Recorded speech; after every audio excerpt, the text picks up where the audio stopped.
না না না, এমনটা করলে তোমাদের জন্য মঙ্গলকর হবে না। তোমরা জানো না মুহাম্মদের কথার মধ্যে কত জাদু রয়েছে, মুহাম্মদের কথার ধরন কত মধুর। মুহাম্মদ মানুষকে খুব সহজে আকৃষ্ট করে ফেলে। আজ যদি তোমরা মুহাম্মদকে তোমাদের শহর থেকে বহিষ্কার করে দাও, অন্য শহরে গিয়ে মুহাম্মদ যখন অবস্থান করবে তখন ওই শহরের লোকজনকে মুহাম্মদের শিষ্য বানিয়ে ফেলবে। এক পর্যায়ে ওই শহরের পুরো সমস্ত মানুষদেরকে নিয়ে তোমাদের উপর আক্রমণ করবে। অতএব মুহাম্মদকে বহিষ্কার করা যাবে না। কাফেরদের বড় বড় লিডার দারুন নাদওয়া নামক স্থানে একটি অধিবেশনের আয়োজন করলো। সঠিক সময়ে সকলে উপস্থিত হয়ে গেল। এক পর্যায়ে ইবলিস নামক শয়তান সেখানে উপস্থিত হয়ে গেল। মিস্টার ইবলিস সেখানে উপস্থিত হয়ে এমন এক পণ্ডিতের বেশ করেছে, সম্মান্য পণ্ডিতের রূপ ধরে অভিজাতপূর্ণ পোশাক পরিধান করে ওই দারুন নাদওয়া নামক স্থানের সামনে উপস্থিত।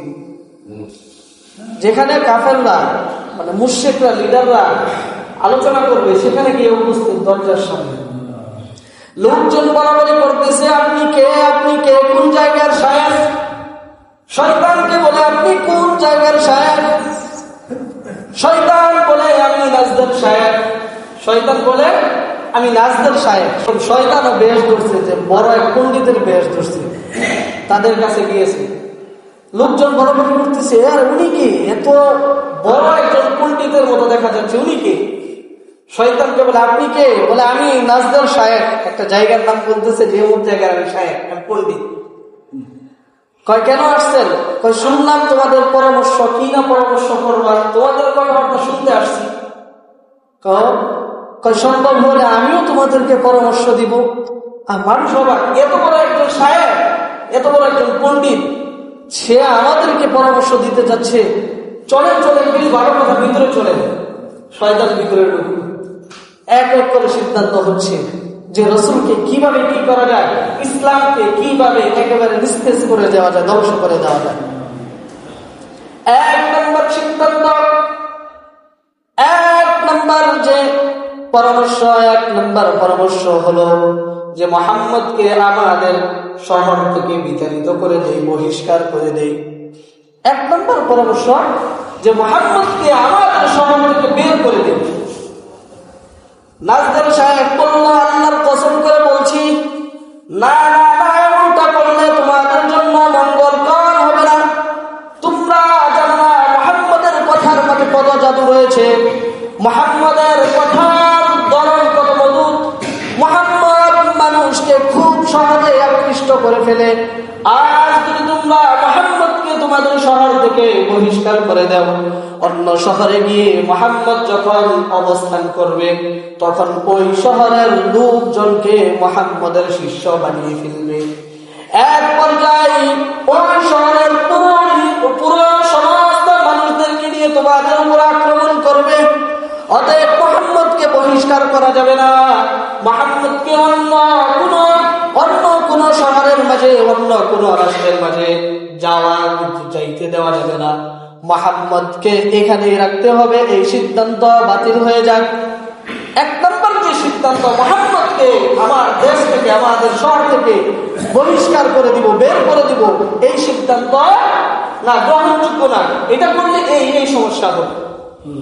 দুই নম্বর সিদ্ধান্ত, তাহলে মুহাম্মদকে আমরা শিকল দিয়ে তারা বদ্ধ করে ঘরের মাঝে বদ্ধ করে রাখি।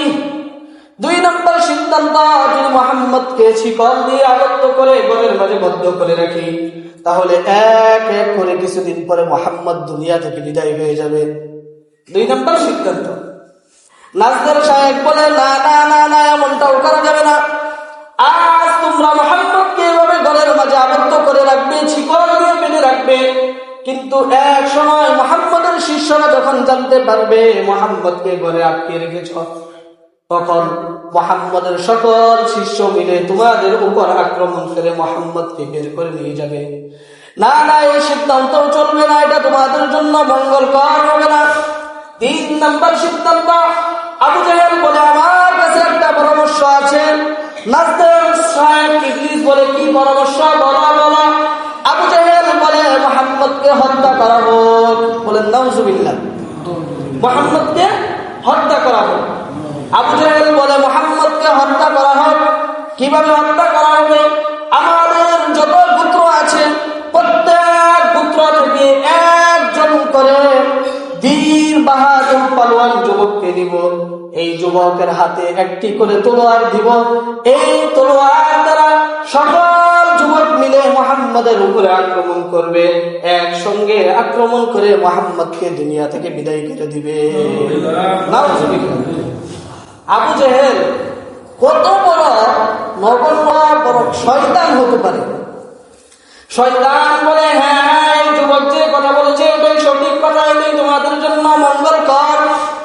মানে সমস্ত যে পুত্র আছে পুত্র থেকে একজন করে যুবক নেবে, বীর বাহাদুর নেবে। বীর বাহাদুর নিয়ে ওই সমস্ত যুবকের হাতে একটা করে তলোয়ার দিবে। সকলে একসঙ্গে রাসূলুল্লাহ সাল্লাল্লাহু আলাইহি ওয়াসাল্লামের উপরে ঝাঁপিয়ে পড়বে। ফলে কি হবে? যদি সকলে একসঙ্গে মুহাম্মদের উপর আক্রমণ করে তাহলে মুহাম্মদের যে পুত্র আছে আব্দে মানাফ পুত্র, তারা যখন মুহাম্মদের হত্যার বদলা হত্যার প্রতিবাদ করতে যাবে আমাদের সকলের সঙ্গে পারবে না। অর্থাৎ সকল পুত্রের সঙ্গে যুদ্ধ করে তো সম্ভব না, এক পুত্র যুদ্ধ করে পারবে না। অতএব তখন তারা দিয়ত চাবে, অর্থাৎ হত্যার বদৌলতে 100 উট জরিমানা যেটাকে বলা হয়, 100 উট চাইবে আমরা খুব সহজেই দিয়ে দিব।